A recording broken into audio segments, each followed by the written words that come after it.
देखिए, हमारे संविधान में जो 74th अमेंडमेंट किया गया था, उस 74th का पर्पस यही था कि नगर निकाय के चुनाव जो है समय पर हो, 5 साल पूर्ण होने पर 6 महीने के अंदर चुनाव कराने का एक संवैधानिक प्रावधान था।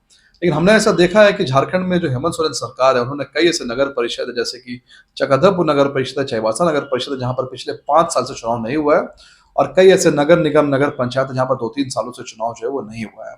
अब सरकार ने कई बार कई तरह के बहाने बनाए। उदाहरण के लिए पहले इन्होंने बहाना बनाया कि रघुवर दास जी ने जो चेंजेस किए थे इस बिल में, उसको हम जो रिवर्स करेंगे, उसको लेकर के उन्होंने रोक रखा। उसके बाद इन्होंने कई साल तक कोविड का एक्सक्यूज बनाया, और अब ये ओबीसी ट्रिपल टेस्ट का एक्सक्यूज जो है बना रहे हैं। अगर हम देखेंगे नगर निकाय चुनाव का जो संवैधानिक प्रावधान देखेंगे, तो उसमें महिलाओं के लिए, एसटी के लिए, एससी के लिए रिजर्वेशन का प्रावधान है, और ये राज्य सरकार पर छोड़ा गया है कि ओबीसी का रिजर्वेशन वो किस तरीके से कराएंगे।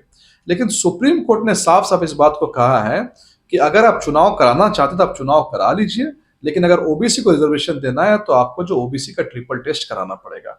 अब इन्होंने ओबीसी ट्रिपल टेस्ट में लगातार कुछ ना कुछ बहाने बनाए। कभी इन्होंने फॉर्मूला तय नहीं किया, कभी कहा कि हम मध्य प्रदेश घूम करके आएंगे, कभी ये कह रहे कि ओबीसी आयोग का अध्यक्ष का चुनाव नहीं हुआ, और अब हम ये देख रहे हैं कि ये जो कहीं ना कहीं माननीय उच्च न्यायालय झारखंड का है, उनकी भी अवमानना कर रहे हैं। वहां पर भी कॉन्टेम्प्ट का केस इनके ऊपर एक तरह से चलने वाला है।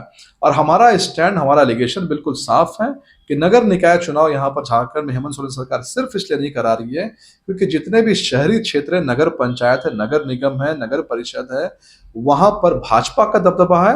हमारे वार्ड पार्षद जीत करके आएंगे, हमारे चेयरमैन जीत करके आएंगे, हमारे मेयर जीत करके आएंगे। इस बात का भय, इस बात की दहशत से हेमंत सोरेन सरकार किसी भी तरह से नगर निकाय चुनाव को जो टाल रही है, और ये कराने के मूड में नहीं है।